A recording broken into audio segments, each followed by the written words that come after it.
I'm Vanessa Harding, 34 years old, and I chose to wear a plain navy blue dress to my younger sister's Air Force promotion ceremony, not my uniform, not the one with the medals that would give everything away in a glance. I sat among civilians, smiling politely at people who didn't know me, and certainly didn't know the truth. My family has spent over a decade telling everyone that I washed out of the military, that I tried and failed, and eventually settled for a quiet desk job somewhere in D.C., a disappointment too polite to say out loud but clear in every conversation. What they don't know, what they never cared to ask, is that the rank they dismiss behind closed doors outranks every single one of them. They think I failed. I've just been silent. The truth is, I'm a general, and until today, I was fine keeping it that way. I grew up in Chestnut Falls, a place so small even its pride felt inherited. Everyone knew each other, and more importantly, everyone knew the Hardings. We had a legacy. Military men, decade after decade, generation after generation. My grandfather flew combat missions over Vietnam. My father was a Marine colonel with a chest full of ribbons, and my older brother Evan became a decorated Navy officer who got married in uniform and had his photo printed on the town's local magazine. In our family, men wore medals and women wore pearls to the military ball. Women were expected to support, to clap from the sidelines to raise the next generation of servicemen. That was the unspoken rule, and it was spoken often enough to feel carved into stone. But I was never built for sidelines. As a child, I didn't gravitate toward dolls or tea sets. I built mock battlefields with toy soldiers, memorized the order of military ranks by the time I was 8, and used my father's discarded training manuals as bedtime reading. I could recite Gettysburg before I knew my times tables. I remember sneaking into his study, opening his polished wooden drawer to find a worn copy of On War, and sitting cross-legged on the rug until my mother would call me back to the kitchen. One evening, my father caught me in there, bent over one of his maps, drawing troop movement arrows with colored pencils. He chuckled, the kind of chuckle that hurts. "That's adorable, Ness," he said, "but these are books for real soldiers." Then he paused. "Why don't you help your mom with dinner instead?" I was 10. That moment etched itself into my bones like a quiet battle cry. From then on, I stopped trying to show them what I loved, but I didn't stop loving it. In high school, I joined the JROTC and never missed a morning drill. I volunteered for leadership programs and spent every weekend immersed in simulations or prepping for regional competitions. While Evan was hailed at family dinners for some ROTC award, my achievements were barely mentioned. When I made class president and earned a perfect score in my AP history exam, my father barely looked up from his glass of bourbon. "Leadership's good experience," he said vaguely. "Might help when you're raising kids someday." I smiled thinly and swallowed the retort sitting on my tongue. I spent a year working on my West Point application. Extra training, essay coaching, long nights rewriting my personal statement while my classmates were at prom. I earned that acceptance letter. When it came, I held it in my hand for a full 10 minutes before I opened it, because part of me needed that moment to belong entirely to me, before they ruined it. That night, I brought it to dinner. I set the envelope on the table like it was an offering, waiting for them to notice.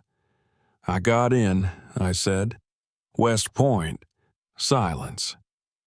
My mother set down her fork. Evan let out a low whistle. "Seriously?" he said. "Damn, I didn't even think you'd apply." My father looked at me the way a general might look at a rusted rifle. "West Point's no joke," he said. They chew up girls like you and spit them out. I blinked. Girls like me? You're soft, he said, like it was fact. Not made for that life. You'll come back by October. My mother reached for my hand with an apologetic look. Why don't you go to a regular school, sweetheart? Somewhere you can have a normal life. Meet someone. You're so smart you could be a teacher. Evan smirked into his mashed potatoes. Or maybe the school nurse. The only person who didn't say anything was my younger sister Lily, sitting 2 chairs down, wide-eyed and silent. I locked eyes with her, but she looked away. I'm going, I said, my voice tight. I've accepted the offer. Well, my father said, wiping his mouth with a cloth napkin, I guess we'll see. That night, I went to my room and taped the letter to my mirror. There was no cake, no hugs. Just me and the words, United States Military Academy at West Point. Summer dragged on in a haze of tension. My father avoided the subject. My mother packed my things with the solemnity of a funeral. Evan made jokes about how I'd come home in tears. Lily said nothing. They didn't even drive me to the academy. They dropped me off at the bus station. Good luck, Vanessa, my mother said, dabbing her eyes. Try to stay strong. My father gave me a handshake. Not a hug, just a grip, like we were at a damn business meeting. Don't embarrass the name, he said. I nodded. I didn't cry. I climbed onto the bus, found a window seat, and watched them get smaller in the rearview mirror. West Point was brutal. The first week felt like being thrown into a meat grinder. The physical training, the mental stress, the constant pressure to perform and outperform. I woke up every morning with my legs trembling, unsure if I'd make it to nightfall. I wrote home twice, short letters, carefully worded. I got 2 responses, one from my mom, talking about Lily's piano recital and reminding me to moisturize, and another from Evan with a smudged doodle of a stick figure barfing in boots, labeled You. But I stayed. I stayed when I failed my first marksmanship test. I stayed when my bunkmate quit after 6 weeks. I stayed when my ankle swelled from a forced march and I limped through drills. I found a rhythm. I met people who didn't care about my last name or my gender, only whether I could lead, adapt, think under pressure. Cadet Amanda Lewis became my anchor, tough as nails and loyal without question. When I aced a strategy exam, she thumped my back and said, "Damn, Hardin, you're the only person I'd want calling shots in a live op." I smiled. It felt like the first real recognition I'd ever had. But life has a way of testing your commitment right when you think you've found your footing. In my second year, during a training exercise, I fractured my tibia. Bad. Required surgery and months of PT. For a while, it looked like I'd be out. That maybe my dad would get to be right after all. I sank into a deep, quiet panic, watching my classmates advance while I was stuck in a hospital bed chipped at something inside me. Then came Major Rachel Connors. She walked into my room like a storm in a pressed uniform. "You're Harding," she said. "I've read your tactical papers. You've got a good mind. That injury's temporary. We've got a war to win." From that day on, she was my unofficial mentor. She brought me books, problems to solve, leadership exercises to analyze. She saw me not as a wounded cadet, but as a future commander. With her help, I returned, not just physically, but with fire. I made up lost ground. I graduated in the top 5%, and I didn't invite my family to the ceremony. They came anyway. I shook their hands, posed for photos, accepted my commission as a second lieutenant. My father clapped, politely. "So you made it," he said. "But the real military's different. You'll learn." I didn't reply. My first assignment was everything I'd dreamed of. Real command, real consequences. I thrived. And every time I earned a promotion or a commendation, I called home and heard the same thing. "Oh, good for you," my mother would say. "Lily just won another music competition." Or, "Let's see if you make it to captain. Then we'll celebrate." Lily joined the Air Force 2 years later, commissioned through officer training school. My father was elated. "Now that's the right way to do it," he said to me on the phone. "You rushed in. Lily's playing the long game. Mark my word, she'll go far." I stopped correcting him. I stopped telling them anything at all. They thought I had plateaued, quieted down, maybe shifted into logistics. I let them think that. Meanwhile, I was moving through Special Operations Command. I coordinated interbranch operations. I saved lives. I wrote doctrines that would later become standard policy. And I did it all behind a wall of silence. Because I'd learned the truth. When people are committed to misunderstanding you, the facts only make them dig in deeper. I didn't need them to know. I just needed to keep going. But then the invitation came. Lily's promotion ceremony, her step into the rank of major. And me, Vanessa Hardin, now General Hardin, one of the youngest women to hold the rank in my branch, was invited to sit quietly in the audience like a civilian ant with a nice government job. I almost didn't go. But I did, and I sat in that audience, dressed simply, composed, letting them believe their fiction. Until Colonel Whitaker stepped to the podium and called me by rank. And everything unraveled. The moment Colonel Whitaker said it, General Harding, the air in the room thickened, almost like pressure in an airplane cabin just before the oxygen masks drop. I didn't move. I didn't even blink. But inside, I could feel every breath sharpen, every heartbeat count louder than the last. The sound of my name, followed by my true rank, landed like a flash grenade in that ceremonial hall. Heads turned slowly at first, then in unison. There was a collective pause, the kind that's not about respect, but recognition that something seismic just happened. I looked down at my lap, trying not to react. My hands were folded, still, the nails lightly tapping against one another in a rhythm only I knew. My mother gasped. My father stiffened beside her. Evan looked at me like I had just detonated the myth he'd clung to for years. And Lily, standing on stage in her crisp new uniform with her insignia freshly pinned to her collar, locked eyes with me. I watched the confusion hit her first, then doubt, then something else I couldn't quite name. Her mouth parted slightly, just enough to whisper a name she hadn't said with weight in years. "Vanessa?" Colonel Whitaker's voice continued as though he hadn't just upended an entire family's fantasy.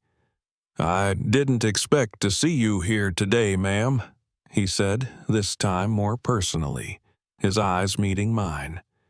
"Your work during Operation Sycamore Shift reshaped our entire logistics framework.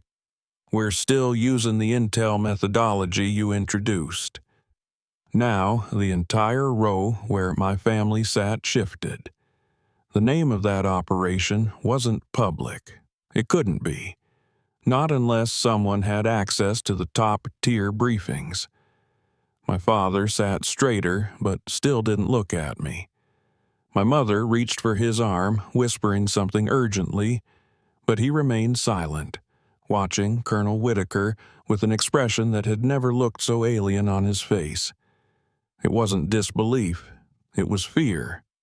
Or maybe awe. I couldn't tell. I sat motionless, unwilling to feed the drama, unwilling to claim anything. I hadn't come here for this, but I hadn't run from it either. The colonel finished his remarks, gracious and poised, as though he hadn't just knocked over a house of cards. The rest of the ceremony passed in a blur. Speeches, applause, the anthem, the color guard. I stood when I was supposed to, clapped at the right times. But I felt untethered, like part of me had stepped outside the ceremony and was watching it all unfold from a distant angle. When it ended, I stood and blended with the crowd as much as a person can blend after being publicly outed as a general in a room where everyone thought she worked in IT. I spotted Ryan making his way toward me from the back of the hall. He hadn't made it for the beginning, but he saw the ripple as it reached him, the way people turned toward me, the whisper that passed through uniforms. When he reached me, he leaned in with a calm smile. "So," he said softly, "they know now." "Yep," I said without meeting his eyes. "They sure do." It didn't take long for the family to converge. My mother approached first, clutching her purse like it was a life vest. "Vanessa," she said, and it came out almost hoarse. "General?" I nodded once. "Yes." My father came next, his jaw set so tight it looked like he could crack glass with it. He stood directly in front of me, the same man who once told me I wouldn't survive a month. "Is this a joke?" he asked, voice low. "No," I said. "It's not." Evan hovered nearby, clearly recalibrating everything he thought he knew, and Lily still stood by the stage, frozen, her smile from the ceremony completely wiped away. "Why didn't you tell us?" my mother whispered, but it wasn't a question. It was a wound she was peeling open like it might explain the blood. "Because you didn't want to know," I said calmly. "You didn't ask. You assumed. And it was easier that way for all of us." "You lied," my father hissed. "No," I corrected. "I withheld. There's a difference." Then Ryan stepped forward, placing a hand on my lower back, a quiet gesture of protection that my father noticed. His eyes flicked between us. "You let us believe you were struggling. You let us tell people you were—" He stopped, unable to finish the sentence. "I let you believe whatever you wanted," I said, "because no amount of truth was ever going to compete with the story you were already telling." That was when Colonel Whitaker reappeared. "Apologies for the interruption, General," he said, nodding toward me but clearly registering the tension in the air. "There's a briefing request on the horizon. I'll have your office coordinate." "Understood," I replied. "Appreciate the heads up, Colonel." He nodded again, then looked at my father. "You should be proud," he said. "Your daughter is a national asset." And just like that, he disappeared into the crowd, leaving my family blinking like someone had just declared me royalty. "I think we should talk," I said. "Privately." My father gave a curt nod, and we moved into a side room off the main hall, one of those empty conference spaces used for logistics. It smelled faintly of lemon cleaner and old coffee. We stood in a circle, Ryan, my mother, my father, Evan, and eventually Lily, who entered quietly and stood by the wall like she didn't know which side she was on. No one spoke for a moment. Then my father turned to me. "You're really a general?" he said. Not with awe, not with pride. Just confusion, like the concept refused to fit inside his expectations. "I am," I said. "I have been for over a year. Before that, I was in Special Operations Command. Before that, Intelligence. Before that, I graduated top of my class at West Point and earned every promotion on schedule or faster.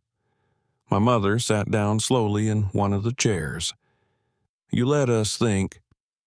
You chose to think, I interrupted, my voice still even. Every time I called with news, you turned the conversation. Every time I tried to share, you minimized it. Eventually, I realized I wasn't just climbing through the military, I was doing it alone. And that silence, that absence of belief, became too loud to fight. Ryan looked at them then, stepping in just enough to say what he'd held in for years. She didn't keep it from you because she didn't care. She kept it because every achievement came with a slap of doubt. She's done more for this country than most people will ever know. You had a front row seat to greatness and never recognized it. My father flinched at that, just barely. Evan looked away. And Lily, still silent, finally stepped forward. I knew you were hiding something, she said, but I didn't know it was this. Her voice cracked. I believed them. I let myself believe the version that made them comfortable. I met her gaze. It wasn't your job to fight for me, I said. But I did hope maybe once you'd ask. I should have, she said. I want to now. My mother, tears finally welling, whispered, What do we do now? I looked around the room, this awkward, sterile room that had become a courtroom for every lie and silence of the last 15 years. Now, I said, now you stop pretending you ever knew who I was, and maybe, if you're willing to start over, I'll let you meet me. I paused. But I'm not going to perform for you. I don't owe you a story that makes this easier to swallow. Ryan reached for my hand. And you don't owe them an apology for succeeding. My father looked at me, then at the floor, then at Lily, then back to me again. You're really a general, he said, softer this time. That's not something I know how to process. That's not my problem to fix, I said gently, but it's your problem to face. We left the room, not with fanfare, not with closure, but with something like the first step toward truth. As we walked back to the car, Ryan let out a long breath. You good? He asked. I nodded. Not good, I said, but clear. And clarity, he said, is the beginning of power. As we drove away, I looked out the window and saw Lily still standing near the entrance, holding her cap in her hands like she wasn't sure if she deserved it anymore. I didn't wave. I didn't need to. She saw me. And this time, I think she finally understood who she'd been standing beside all along. It was exactly 6 days after Lily's promotion ceremony when my phone rang just after sunset. I recognized the number immediately, my parents' landline, the same one I used to call home from payphones during my early years in the academy. I let it ring 4 times, long enough to think maybe I shouldn't answer, then pressed accept and brought it to my ear without a word. Vanessa, my father's voice came through, scratchy and formal, like he was calling a superior. We were hoping you and Ryan might join us for dinner this weekend. I blinked, the silence on my end stretching awkwardly until he cleared his throat. Your mother thought it would be appropriate. Appropriate, not welcome, not necessary, appropriate. Still, I heard something unfamiliar in his tone, not warmth, not yet, but effort. After a moment, I said, Okay. He paused, clearly surprised I hadn't made it harder. Saturday at 7? We'll be there. Saturday came with rain and clouds low enough to press on the rooftops. Ryan and I pulled into the same driveway I'd run down as a girl in snow boots, the same one where I used to race Lily with the jump rope dragging behind me. I didn't feel nostalgic. I felt calibrated. My feet knew the concrete, but my pulse was measured. I wasn't returning to the past. I was walking forward into a new kind of trial. Ryan squeezed my hand once before we stepped out of the car. "We're walking into this as us," he said, "not as a version of you they once invented." I nodded and followed him up the porch steps. My mother answered the door with her hair done like it was Easter, though the rest of her face looked unsure. "Come in," she said, stepping back. "Dinner's just about ready." The air inside smelled like rosemary chicken, the dish she used to make when the pastor came over. My father stood in the living room, not rising from his chair right away, but he nodded as we entered. Evan and Lily were already there, both dressed nicer than usual, as if this dinner had a dress code no one had spelled out. We exchanged greetings politely, awkwardly. It was the first time I'd seen Lily since the ceremony. She gave me a quick hug, light and hesitant. "I'm glad you came," she whispered. I gave a small smile. "So am I." I didn't say, "for now." Dinner began like a truce held together by silverware. My mother asked about the weather in D.C. Ryan answered with charm and ease, bridging silences with practiced grace. Evan told a story about work that no one laughed at but everyone pretended to find amusing. Lily remained quiet, stealing glances at me like she was still trying to understand how I had sat beside her at graduations, holiday tables, family birthdays, without ever revealing who I really was. Then, halfway through the main course, my father set down his fork and looked at me directly. "I've been reading about your work," he said. "What I could find, anyway." My stomach tensed, unsure whether this was a trap or a turning point. "You've been involved in a lot," he added. "Serious operations, strategic shifts. You've shaped things." It wasn't praise, but it wasn't dismissal either.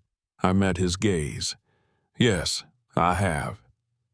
"I had no idea," he said, and for the first time in my life, he looked tired when admitting he was wrong.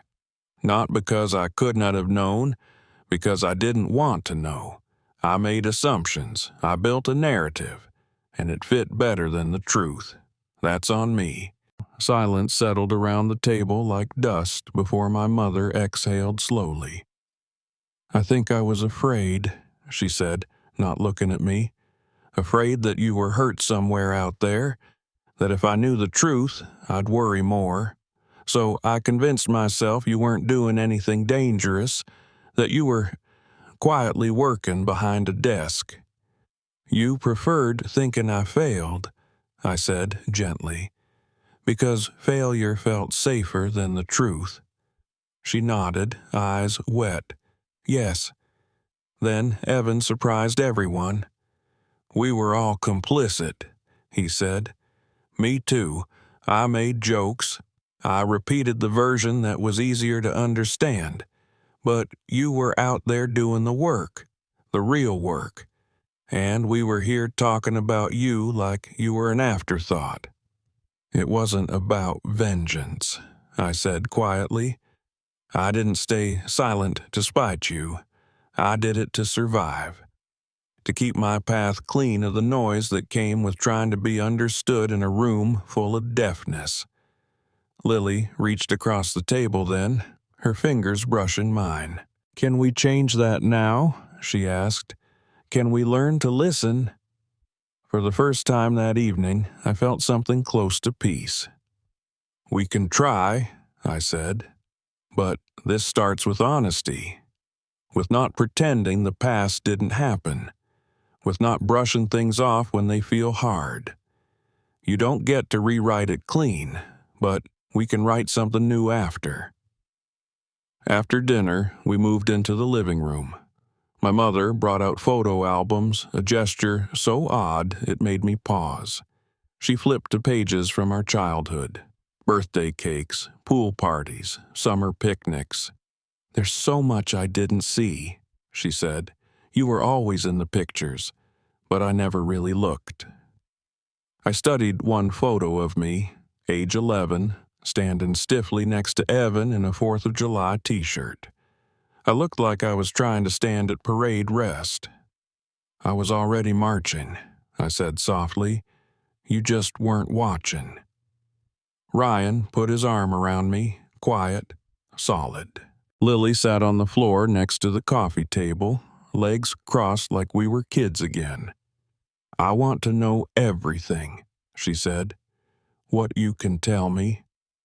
I looked at her, not with resentment, but with a cautious sort of hope. "Then start asking." That night as we drove home, the rain had stopped. The roads were dark but clear. Ryan kept one hand on the wheel, the other holding mine loosely in his lap. "So," he asked, voice low, "how do you feel?" I stared out at the winding road, the faint hum of the engine like a lullaby. "Not forgiven," I said. "Not finished, but less invisible." He nodded. "That's something." Back in our apartment, I opened the secure laptop in my study. I pulled up a document I'd been working on quietly for months, notes for a mentoring initiative designed to help young women in military academies navigate the exact kind of isolation I had. I titled it that night, "The Harding Project, Leadership Through Silence and Strength." I thought of Lily's face when she said, "Can we change that now?" and decided maybe that document wasn't just for strangers. Maybe it was for my family too, or what we might become. Not perfect, not magical, but something honest, something earned. I closed the laptop and looked in the mirror, not the cadet who once stared at an acceptance letter with trembling hands, not the daughter who sat alone at a family dinner holding her tongue, not the general who let silence define her value, just a woman who chose to stay standing, to keep walking. And for the first time in years, I whispered aloud to my reflection, "You were never the mistake." And I meant it. The Harding Project launched 3 months later with little fanfare but an unshakable sense of purpose. I rented a modest conference room inside the Joint Services Women's Council Center in D.C. and held the first session with just 11 attendees, all young women, most still cadets, some newly commissioned officers, all with the same haunted look I used to carry like a second uniform. They didn't know yet that I'd seen the same shade of doubt reflected in every polished hallway, that I, too, had stood beneath the weight of legacy and expectation and still chose to stay. I opened the session without rank, without title, just as Vanessa. I told them that the uniform we wear might be the same, but the road that gets us into it often comes with detours, with bruises no one sees and battles no one salutes. I told them that resilience isn't forged in ceremony, it's built in silence, in being underestimated, in surviving the people who tell you what you're not before you even have a chance to show them who you are. And as I looked around the room and saw heads nod, shoulders straighten, eyes sharpen, I knew this was no longer about proving anything to the past. It was about carving a path forward where no one had to walk in secret again. Back at home, Ryan read every anonymous letter that came in from women who'd heard about the initiative through quiet channels. Some were tear-stained confessions of being overlooked. Others were fierce manifestos from officers fighting to be seen on their own terms. "They're writing to you like you're more than a general," he said one night, placing a letter gently on the kitchen counter. "Like you're a lighthouse." I didn't answer right away. The word felt too big, too luminous. But later, standing alone in the bathroom brushing my teeth, I looked at my reflection and whispered it once, just to hear it out loud. Lighthouse. And for the first time, it didn't feel arrogant. It felt earned. Evan called a few weeks later, unexpectedly. He didn't ask about work. Instead, he asked about what kind of whiskey I preferred. "I figure if we're going to try this whole sibling truce thing," he said, "I might as well not bring the wrong bottle." I laughed and told him smoky over sweet. He chuckled, said he'd bring both. Lily and I talked almost every weekend now, our conversations no longer tiptoeing around the past. She asked hard questions. I gave honest answers. We were rebuilding from wreckage, but not everything had to be rebuilt the same way. Some structures are stronger when redesigned entirely. My parents were slower. My mother sent a long email, her first in years, that didn't mention hair or holiday plans. She asked questions about my deployments. She apologized again for making safety the excuse for silence. My father, ever the Marine, didn't write, but one day a package arrived at my office. Inside was an old photo from my West Point graduation. I hadn't even known one had been taken. I was saluting, full dress, eyes ahead, the sunlight catching the edge of my collar. On the back, in my father's scrawl, were 6 words. "You were always one of us." I sat there for a long time, holding the photo, letting it speak louder than his voice ever had. Then I placed it in the drawer beside my medals, not as a trophy, but as a truce. That winter, the Department of Defense invited me to deliver a keynote at their annual Women in Command conference. The stage was large, the lights hot, the room full of power brokers who once wouldn't have taken me seriously. But I didn't feel small. I walked up to that podium and stood tall in my dress uniform, 4 stars gleaming, and told the truth with the same calm strength I once used to get through family dinners unnoticed. I told them about legacy and silence, about choosing not to chase validation but to build systems that wouldn't require it. I spoke about Lily, about Amanda Lewis, about Colonel Connors, about all the women who'd fought battles no one put in textbooks, and I ended with this. The military didn't change who I was. It gave me a mirror polished enough to see it clearly, and when I finally stopped waiting for the people behind me to catch up, I looked forward. And I led. Afterward, a young officer found me backstage. Her name was Yasmin. Her hands shook slightly as she introduced herself. "I didn't think I belonged here until today," she said. "Now I think maybe I do." I smiled and offered my card. "You always did," I told her. "But sometimes it takes someone else showing up unapologetically for us to give ourselves permission." Later that evening, Ryan and I walked along the Potomac, bundled in coats, the cold air sharp but invigorating. "So," he asked, "do you think they get it now? Your family?" I considered the question. "Maybe," I said, "but it's not about whether they see it. It's about whether I do." He wrapped an arm around me. "You always did," he echoed, "but now you walk like it." And the truth is, reconciliation isn't a straight road. Some days my mother still sends texts asking if I've considered switching to civilian consulting. Some days, Evan still forgets I can outrank him with a glance. Some days, Lily asks if I ever wish it had been different from the start, and I tell her no. Because had it been easy, I might have grown soft. I might not have learned how to build fire in silence, how to survive being underestimated and still rise with grace. I no longer need to prove anything, not to them, not even to the institution. My presence is the proof. My work, my peace, My clarity, that's the legacy I'll leave. Not just in medals or strategy papers, but in every woman who enters a room full of doubt and says, I belong here. So, if you're listening now, if you're the daughter who was overlooked, the sister who was silenced, the woman whose success made others uncomfortable, this is your reminder. You don't need permission. You don't need applause. And you certainly don't need validation from those too small to see your strength.